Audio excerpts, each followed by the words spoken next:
Dobro večer, najljepše vas pozdravljam u škole primjene umjetnosti dizajna Osijek i u svoje osobno ime.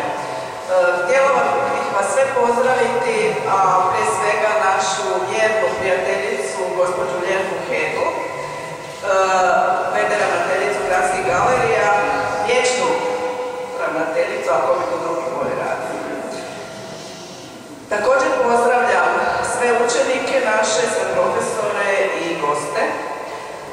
I moram reći kako uvijek naša galerija bude jako dobro posjećena na otvorenjima izložbi i to s posebnom publikom našim učenicima. I to ne bilo kakvim učenicima, to su učenici senzibilizirani, likovno senzibilizirani. Znači, onaj koji izlaže u ovoj galeriji vrlo je hrabar, rekla bih, a među njima je najhrabriji naš profesor Čubek, naš Nedo.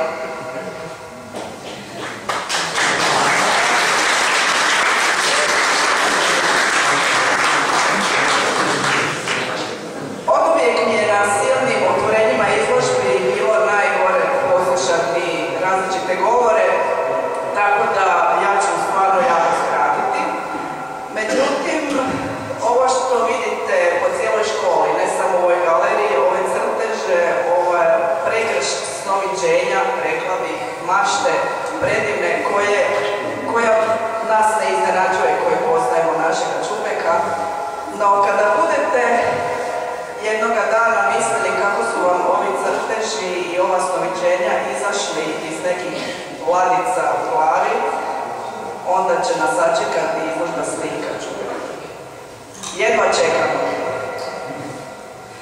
Puno hvala Čubeku što je podijelio s nama ove svoje intimne trenutke, ove svoje snove, jer sigurno i svi mi imamo svoje snove, a s mnogima od ovih sam se ja već poistovjetila. Puno mu hvala.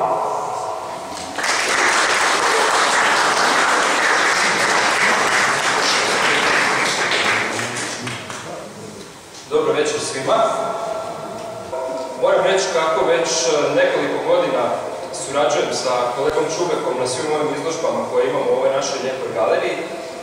I sad je očito došao napokon taj dan da napišem jedan predgovor i za samoga Čubeka, zbog kojega sam zapravo i počeo pisati ove predgovore za našu školu, zbog toga što je on taj koji me preporučuje ravnateljici.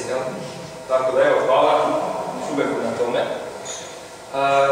Moram reći da kada mi je prije par dana donio ove crteže da ih prvi puta vidim, da jednostavno nisam mogao maknuti osmijeh sa lica i to je Čubek i sam primijetio. Jednostavno zato što sa njim dijelim taj jedan interes za psihologiju i za takozvane arhetipske motive. A kao što se može vidjeti na svim ovim crtežima, ovo su točno to, arhetipski motivi i oblici nabijeni određenom simbolikom. I kao da se radi o nekakvim Rorschachovim mrljama, njegovim eksperimentima, svako na ovim crtežima može vidjeti otprilike ono što želi, odnosno može vidjeti odraz vlastite psihe. Crteži su nastali dobrim dijelom spontano, odnosno autor kao da je započeo crtež sa određenom idejom svjesno i onda pustio da se crtež nastavi i da se izradi, tako reći, sam od sebe. Sam Čubek je rekao da on ni sam ne zna kako će sve to na kraju izgledati, odnosno kako će njegovo djelo na kraju izgledati nakon što damo onaj završni dodir. Prema tome, svako tome ima značenje, odnosno vidi značenje koje želi. Na neki način ovi oblici kao da se igraju sa našim fokusom. U jednom trenutku vidimo nešto konkretno, međutim već u sljedećem trenutku to konkretno postane apstraktno. I tako se nastavlja konstantno, znači iz konkretnog u apstraktno. U principu, evo, na kraju mislim, kao što sam i napisao u predgovoru, jedino što je bitno u cijeloj ovoj izložbi je pitanje što vi osobno vidite na ovim crtežima. I bilo bi dobro kada biste to podijelili sa nama, posebice sa profesorom Čubekom koji bi prvi htio čuti što je to što vi vidite u ovome. Na koncu, evo, još jednom ja mu od srca čestitam na ovoj izložbi. Za mene osobno je ona fantastična i iskreno se nadam da ćemo vidjeti još toga od našeg dragog Čubeka. Hvala lijepo.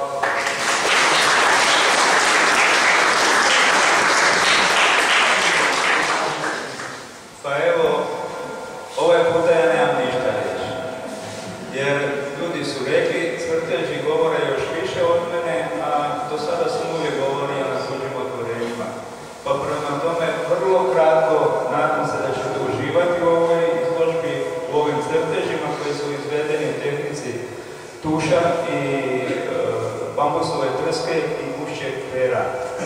Izložba je, kao što ste čuli, postavljena ovdje u galeriji, a i na našem prvom katu. Ja vam želim ugodno večer, pa sad se poslužite malo ovim što imam i to je sve.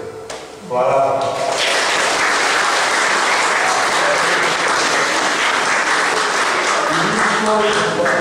Otvoreno.